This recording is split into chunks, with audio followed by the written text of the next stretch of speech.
This is The Gist, the essential podcast for the discerning listener.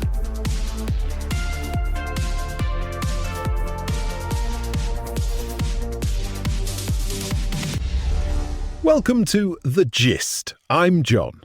And I'm Mary. It is Tuesday, August the 18th, 2026. Let's start with the big picture.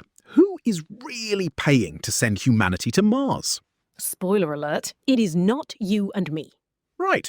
In the first half of 2026, over a dozen family offices quietly bought up a massive $3.8 billion stake in SpaceX. Just to clarify, a family office is a private wealth management firm. They handle the money of the ultra-rich.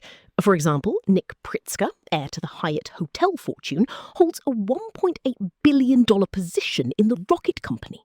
And an investment firm linked to Abu Dhabi's ruler just disclosed a $65 million stake. So why does Elon Musk's company court these specific billionaires instead of going public? It is all about control and timelines. Public stock markets want profits every 3 months. They also demand ESG compliance. That stands for environmental, social and governance. Think of it as a corporate sustainability report card. But SpaceX has timelines that span decades. Colonizing a planet does not fit into a quarterly earnings report. Exactly. Private billionaires provide patient capital. They can wait. But here is the power dynamic. By keeping this funding private, everyday retail investors are completely locked out.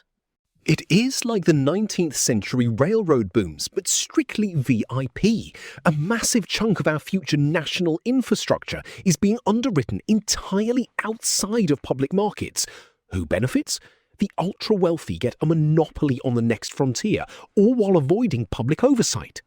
Moving on to the global overview, let's talk about what is powering our modern world, down here on Earth: copper. Mining giant BHP just reported a massive 27% jump in their underlying EBITDA. That acronym stands for Earnings Before Interest, Taxes, Depreciation and Amortization. Simply put, it is a standard measure of how much cash a company actually makes from its core operations. And they made a lot of it, nearly $33 billion for the 2026 fiscal year. The crazy part, copper brought in a record $18.2 billion of that. It actually beat iron ore. Which tells us exactly where global resources are flowing. Iron ore builds old-school infrastructure, like steel bridges. Copper builds the future. It is the vital ingredient for solar panels, electric vehicles and power grids. Grid modernisation is simply outpacing legacy steel demand. The incentive is clear. If you want to know what the world is building, follow the copper money. Speaking of following the money, it is not just metals, it is also mines. Recent trends in economics literature show a huge drop in theoretical math papers. Meanwhile, research on economic development and crime is way up. Why? Because that is what gets funded. Policymakers have cash for crime research, so economists study crime. It is a perfect example of how the people holding the purse strings dictate what our smartest institutions actually produce. Let's turn to the European perspective. In the United Kingdom, dinosaur bones are becoming the new luxury asset class. Fossils from Dorset's Jurassic coast, a World Heritage Site in southern England famous for its ancient geology, are popping up in the Natural History Museum in Abu Dhabi. Publicly funded museums in the United Kingdom just cannot compete. Sovereign wealth funds and private collectors are outbidding them by miles. So public science gets locked away behind private doors, cutting off access for independent researchers.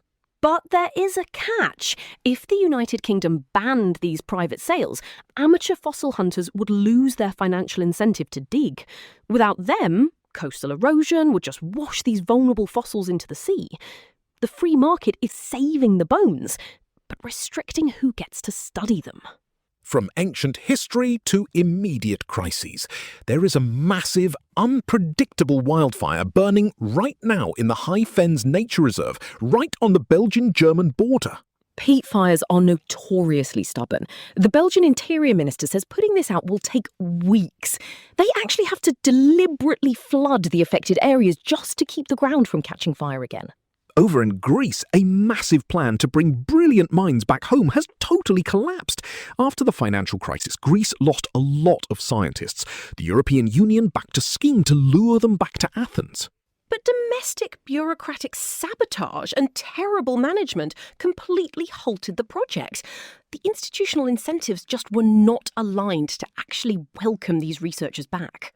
Finally, a major escalation in the east. Today, August the 18th, Ukraine launched over 600 drones at the Moscow region. They struck a huge logistics warehouse. This is a clear shift in tactics. Kyiv's domestic tech startups are industrializing long-range weapons. The goal is not taking territory here. It is about aggressively degrading Russia's wartime economy from the inside out. That brings us to today's temperature check. Across the board, we are watching private capital reshape the public sphere. Whether it is billionaires underwriting space travel, sovereign wealth buying up scientific history, or tech startups redefining warfare, power is moving away from traditional institutions. Money flows to the path of least resistance, and right now, that path bypasses public oversight entirely. That is all for today. Thanks for starting your morning with us.